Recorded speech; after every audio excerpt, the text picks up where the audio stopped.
Carl, wala kaayo kay kana bang imong giingon ka gani introvert ka. Dayon, ginaunsa nimo pag-prepare? Syempre no, pag ka nang moapil kag pageantry, English to the highest level, dapat confident ang imo paging level of confidence dapat grabe ka taas. So giunsa nimo siya pag-concur ana nga ang pag-face sa mga people unya, considering nga imuhang personality is introvert, dili kaayo ka mahilig makig-socialize.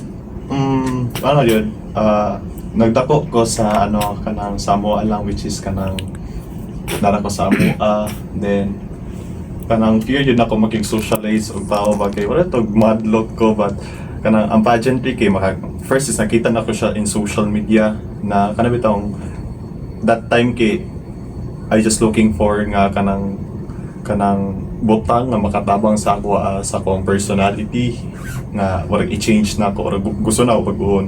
So mo to siya, first is dili pa jud to pageantry akong gi-joinan.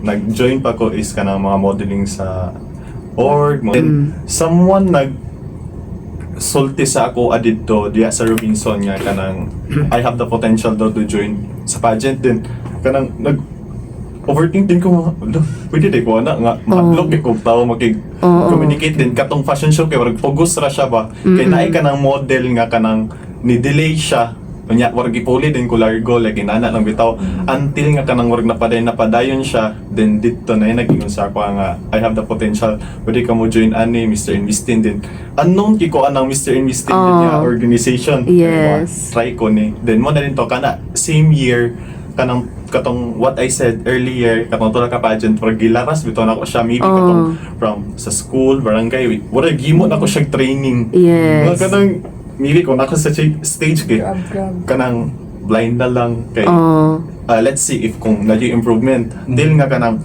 not to brag ga-join ko pageantry is kanang pasay kay kanang ako rin isa gina-master na ako. I was prepared nga ako ra isa na Really? Wala kay coach? Q&A coach, di ba naman yung mga inana? Okay. But during sa mga inana, dili pud nako ginaanad ba nga kana bitong magsalig ko og kanang coach, magsalig ko og kanang magatiman sa ako kanang kayanon jud nako or maybe kay ako stubborn nga part sa so, kaugalingon niya. Sige imbis di jud kaya kay mag-inusara jud, pero I'm happy with that pud kay warag na siya improvement din sa akong kaugalingon. Then after Mr. and Miss Teen, I achieved the placement of first runner-up. Really grateful kaayo ko nga kanang wala po na ako siya gi-expect kay maybe kay Valencia is very high level na po siya. And wala lang, happy na ko and grateful jud ko ato nga mo to siya kung naabot.